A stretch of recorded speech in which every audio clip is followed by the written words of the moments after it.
Hello जी students, स्वागत है आप सभी का K2 में। आज हम डिस्कस करने जा रहे हैं अपना क्लास 12th का सॉल्यूशंस का अपना अगला टॉपिक। जो कोई भी चैनल पर पहली बार आया है उसके लिए मैं बता देती हूँ, इस चैनल पे आपको जेई और नीट के लेक्चर्स मिलेंगे related to all the topics of 12th class as well as 11th class. Chemistry से रिलेटेड कोई भी कॉन्टेंट जो होगा आपको CBSE से लेकर जेई नीट तक के लेवल का आपको यहाँ पर ज़रूर मिल जाएगा। तो उसी कंटेंट में से हमने एक चैप्टर जो है वो डिस्कशन के लिए स्टार्ट किया था, that was the solutions chapter of class 12th everyone, जिसमें कि हमने चैप्टर के बारे में काफ़ी सारी चीज़ें जो है वो ऑलरेडी हम पढ़ चुके हैं। We are towards the end of the topic. हमारे पास कॉलिगेटिव प्रॉपर्टीज़ में सिर्फ 2 ही प्रॉपर्टीज़ बची हुई हैं, जिसमें से आज हम डिस्कस करने जा रहे हैं about the depression in the freezing point. So let's move towards the next topic, that is the depression in the freezing point. तो अगर मैं थोड़ा सा ब्रीफ में आपको रिकैप देती हूँ of all the topics that we have discussed is actually about the colligative properties. So colligative properties को हमने उन्हीं प्रॉपर्टीज़ के टर्म्स में डिफ़ाइन किया था जो कि सिर्फ और सिर्फ हमारे अमाउंट ऑफ द सॉल्यूट के ऊपर डिपेंड करती हैं। It was in a similar manner as we express a traffic jam. जब जैम में आपका कोई भी व्हीकल आपका स्टक हो जाता है तो उसकी स्पीड जो है स्टूडेंट्स वो क्या हो जाती है, कम हो जाती है। तो उसी तरीके से हमने यहाँ पर भी कुछ क्वालिटेटिव प्रॉपर्टीज़ के बारे में डिस्कस किया था, जैसे हमने relative lowering of vapour pressure के बारे में बात किया था, and we have also discussed about the elevation in the boiling point. तो उसी को कंटिन्यू करके उस कॉन्सेप्ट को अब हम आज डिस्कस करने जा रहे हैं about the depression in freezing point. अब डिप्रेशन इन फ्रीजिंग पॉइंट जो है ना, वो एक ऐसी एप्लीकेशन है जो हम अपने डे टू डे लाइफ में कहीं ना कहीं ऑब्जर्व ज़रूर करते हैं। हम डेफिनेटली उस चीज़ पर हमारा कभी ध्यान नहीं गया होता है कि यहाँ पर डिप्रेशन हो रहा है या यहाँ पर एलिवेशन हो रहा है, बट वो कहीं ना कहीं हम उसके आसपास नेचर में हम उसको कहीं ना कहीं ज़रूर ऑब्ज़र्व करते हैं। जिसमें कि सबसे पहला एग्जाम्पल जो है वो आप सभी स्टूडेंट्स ने ऑब्ज़र्व किया होगा कि जितने भी आपके हिली एरियाज़ हैं या जितने भी उस तरीके के एरियाज़ या कंट्रीज़ हैं या सिटीज़ हैं जहाँ पर you have a lot of snowfall, वहाँ पर क्या होता है कि आपका रोड्स पर या बिल्डिंग्स पर आपका काफ़ी ज़्यादा स्नो जो है वो एक्यूमुलेट हो जाता है, यानी इकट्ठा हो जाता है, जिसकी वजह से क्या होता है कि it is very very difficult कि ट्रैवल कर सके या मूव कर सके। रोड्स जो है वो जैम हो जाती हैं, ब्लॉक हो जाती हैं। तो अगर आपने कभी ऑब्ज़र्व किया है तो वहाँ पर एक सोल्यूशन को या मैं कहूँ किसी भी एक टाइप के पर्टिकुलर लिक्विड को स्प्रे किया जाता है so that the roads get clear quickly, और I can say in a shorter duration of time आपका वो जो स्नो है वो आपके रोड पे से क्लियर हो जाता है। तो अगर आपको पता है या नहीं पता है, वो पर्टिकुलर लिक्विड जो स्प्रे किया जाता है दैट इज़ एक्चुअली द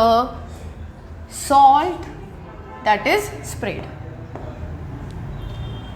यानी कि सॉल्ट सॉल्यूशन जो है that is spread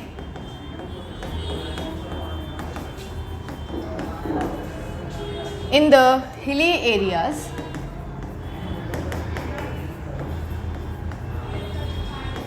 to clear off the roads everyone।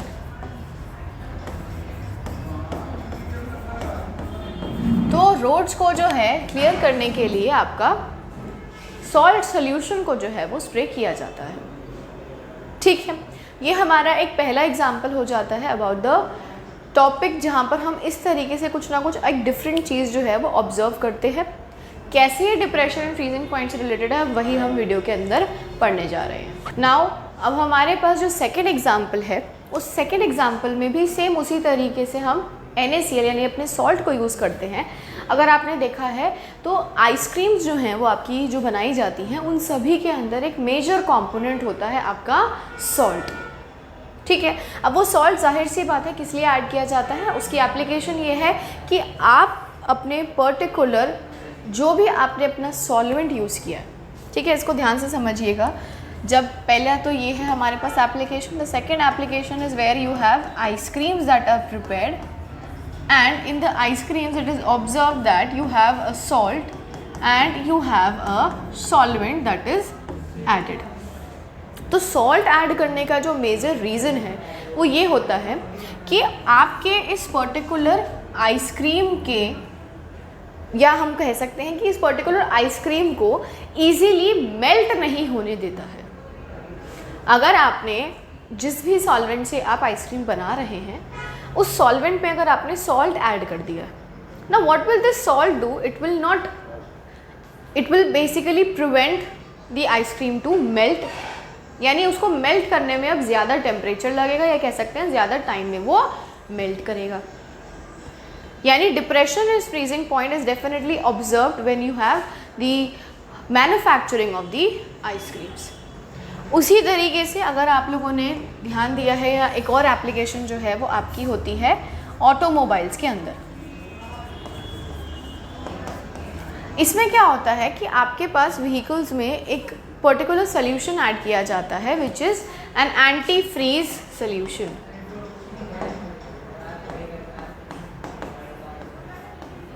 सो सबसे पहले तो हमारा ये जो एंटी फ्रीज सोल्यूशन है ये हमारा होता है ethylene glycol.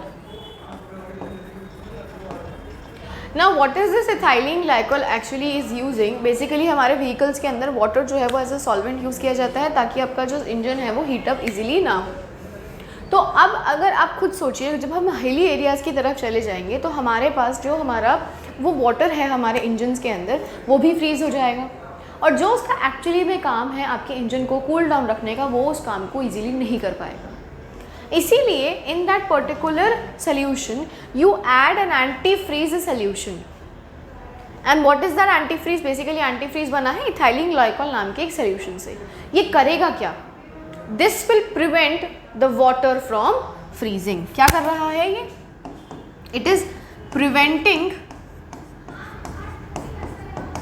The water from freezing. अब होगा क्या कि जब भी हम हिली एरियाज़ में जाएंगे तो हमारा वो जो वाटर प्रेजेंट है इंजन्स के अंदर वो फ्रीज़ नहीं होगा। फ्रीज नहीं होगा तो जो एक्चुअली में उसका फंक्शन है वो इजीली परफॉर्म कर देगा। तो इन सब चीज़ों में आपने क्या देखा? आपने ये देखा कि जैसे यहाँ पर हमने जो सल्यूट ऐड किया है वो हमारा क्या है? वो हमारा इथाइलिन ग्लाइकोल है। तो हम कोई ना कोई सल्यूट, जैसे ये सल्यूट है हमारा, salt is a solute, over here also salt is the solute. तो हम इन सारे ही काम करने के लिए एक बहुत ही इंपॉर्टेंट सल्यूट को ऐड ऑन करा रहे हैं, और उससे हो क्या रहा है? उससे हो ये रहा है कि जिस चीज़ को फ्रीज होना था अब वो क्या हो रही है? मेल्ट हो रही है। जैसे यहाँ पर हमने देखा था कि आइस जो थी वो बाहर के टेम्परेचर के हिसाब से कुछ -5 डिग्री सेल्सियस पर क्या थी? आपकी फ्रीज्ड हो चुकी थी। आपने एक सॉल्ट सोल्यूशन को स्प्रे करके क्या कर दिया? उसी -5 डिग्री सेल्सियस बाहर के टेम्परेचर पर अब आपकी आइस क्या कर रही है? वो मेल्ट कर रही है। यानी आपने क्या कर दिया? आपने कर दिया है एक डिप्रेशन इन फ्रीजिंग पॉइंट। जिस पॉइंट पर, इसको ध्यान से समझिएगा सभी लोग, आपके पास एक पर्टिकुलर एरिया है जहाँ पर आपका आइस जो है वो एक्यूमुलेट हो चुका है, और सपोज कीजिए यहाँ का जो टेम्परेचर हमने लिया है वो हमने ले लिया है -5 डिग्री सेल्सियस। -5 डिग्री सेल्सियस पर आपको क्या मिल रही है? आइस मिल रही है। अब आपने क्या किया है? आपने इस -5 डिग्री सेल्सियस पर स्प्रे कर दिया है अपना एक सॉल्ट सोल्यूशन। ठीक है, अब सॉल्ट सोल्यूशन स्प्रे करने के बाद it is clearly observed that this particular ice that was existing as solid at -5 degree Celsius is observed to melt। यानी आपकी आइस जो होगी वो क्या हो गई है? आपकी आइस melts to water। ठीक है सभी? तो जिस टेम्परेचर पर हमें आइस एग्जिस्ट होनी चाहिए थी, अब उसी टेम्परेचर पर हमें क्या मिल रहा है? हमारा वाटर मिल रहा है। यानी आपने इसके टेम्परेचर के साथ, आइस के टेम्परेचर के साथ किसी ना किसी तरीके की क्या कर दी है? गड़बड़ी कर दी है। तो इसका ओरिजिनल टेम्परेचर था -5, जिसपे वो सॉलिड में ही रहता, कुछ एक्स्ट्रा इसके ऊपर ऐड कर दिया है जिसकी वजह से इस टेम्परेचर से अब वो नीचे मेल्ट करेगा। Ice melts to water at -5 degree Celsius and hence the freezing point is different। अब वो डिफरेंट क्या होगा, वो डिफरेंट होगा इससे लोअर वाला, और and there is depression in the freezing point.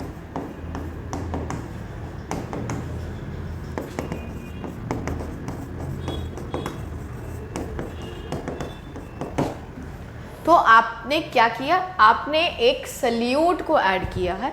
उस सल्यूट के ऐड होने की वजह से हमने ये ऑब्जर्व किया है कि हमारी पर्टिकुलर आइस जिस टेम्परेचर पर सॉलिड स्टेट में एग्जिस्ट होनी चाहिए थी, अब वो उसी टेम्परेचर पर क्या हो रही है, वो आपकी लिक्विड फॉर्म में चेंज हो रही है। यानी जिस टेम्परेचर पर वो आइस है उससे नीचे वाले टेम्परेचर पर वो फ्रीज करेगी। तो सारे ही एप्लीकेशन, ये सारे एग्जांपल्स जो हमने अपनी पीछे वाली स्लाइड पे लिखे हैं, उन सभी के अंदर यही होता है कि आप एक सल्यूट को ऐड कर देते हैं जिसकी वजह से आपका पर्टिकुलर सॉल्वेंट अब लोअर टेम्परेचर पर फ्रीज रहेगा। ठीक है, now let's move on towards the mathematical expression of the depression in the freezing point. Now understand this everyone that depression का मतलब क्या है कि आपके पास इनिशियल टेम्परेचर जो है, let us say that is T0F, freezing point of solute.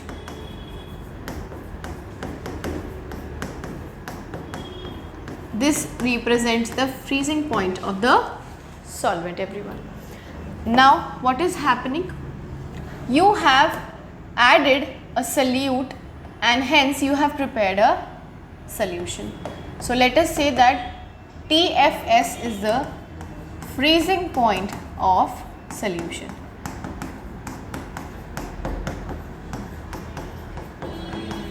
ठीक है.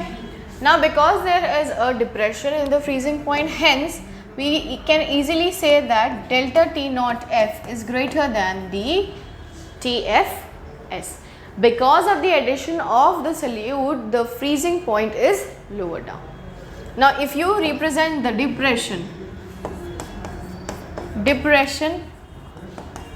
in freezing point is represented as delta TF, and this delta TF is equivalent to T naught F minus TFS. Very, very important. Clear? Now this particular delta TF is actually a colligative property, because जितना आप amount of solute बढ़ाते रहेंगे उतना ही आपका depression जो है वो achieve होता रहेगा.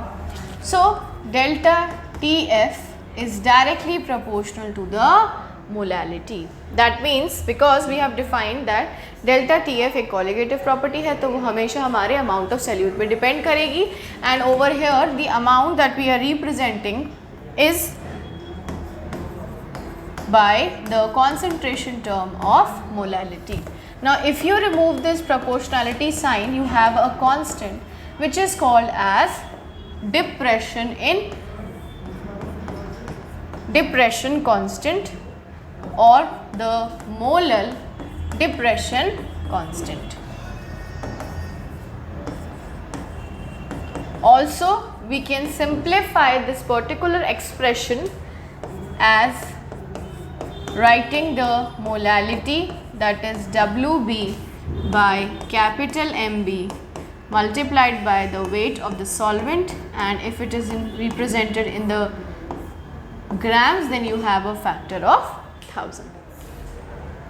So over here what do we have? We have WB, that is representing as the mass of solute. So if you increase the mass of solute, your delta TF value will also increase. Hence now this MB is the molar mass of solute, and this small WA is representing the mass of the solvent. So we have derived the formula for delta TF, and hence because it is a temperature है ये, तो उसकी unit जो है आपके पास क्या होगी? This delta TF has a unit of Kelvin, or you can write it as degree Celsius. तो ये हमारे पास कुछ अपनी डिफरेंट टर्म्स हैं या डिफरेंट वेरिएबल्स हैं जो हम अपने कॉन्सेंट्रेशन टर्म मोलैलिटी के लिए लिखते हैं, और ये उन्हीं का रिप्रेजेंटेशन है। And we have got the delta TF value. So I hope everyone आपको आज का वीडियो, आज का लेक्चर समझ आया हो। एक बहुत ही छोटा सा सिंपल सा टॉपिक था, कॉलिगेटिव प्रॉपर्टी है। एग्ज़ाम के पॉइंट ऑफ व्यू से देखें तो आपको डेफिनेटली न्यूमेरिकल्स इस पॉइंट से फ्रेम होकर आएंगे। तो do have a grip on this particular concept as well as the formula. So if you have liked the video everyone, so please do like to the channel and subscribe to the channel.